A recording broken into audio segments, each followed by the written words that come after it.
Not all mushrooms with gills are toxic, but all of the most toxic mushrooms have gills. So if you're foraging and you find mushrooms with gills, extra precautions are necessary. These are wood blewits, and I would consider them an intermediate mushroom for foragers to find and identify.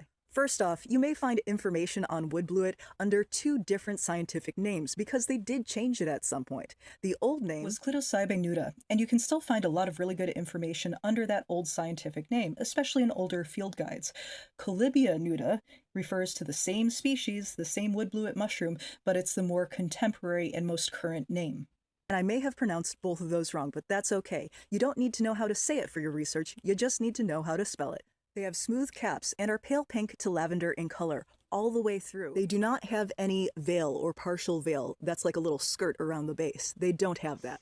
They smell mushroomy, but also a little bit fruity. They are native to Europe and North America and grow in dead and decaying leaf litter. Their closest lookalike is not toxic, but it's also not a choice edible. Cordonarius violaceus is a different species that grows in similar areas and is also purple with gills. But those mushrooms are quite a bit darker. They have a textured cap. Their smell is more like cedarwood and less fruity. But the most obvious distinguishing feature between those two mushrooms comes out of the spore print. I recommend doing a spore print anytime you're identifying a new mushroom, especially if it has gills.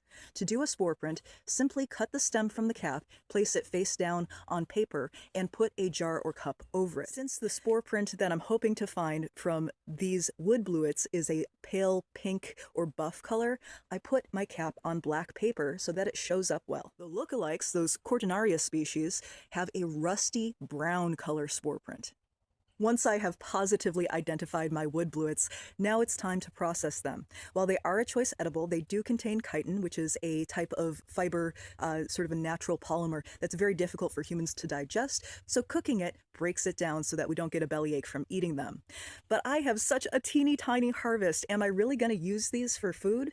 Yes, but I'm going to use them as a seasoning. I'm going to cook these mushrooms, dry them, then I'm going to powder them and add them to salt. Mushroom salt is one of my favorite seasonings, and it's a great way to use teeny tiny harvests of delightful edible mushrooms. If you're ready to discover all the weird, wild, and wonderful things that are growing near you, I wrote you a book for that. Eco-Punk Foraging: How to Use Wild Plants for Food, Medicine, and Crafts by Melanie Weird is available on Amazon in ebook and paperback format. This book takes you from zero to foraging in 10 easy action steps. And I do go over all of the differences that you're looking for when gathering clues from your mushrooms to make sure that you are foraging safely and having fun doing it. Have you tried wood blewits before? Let me know in the comments.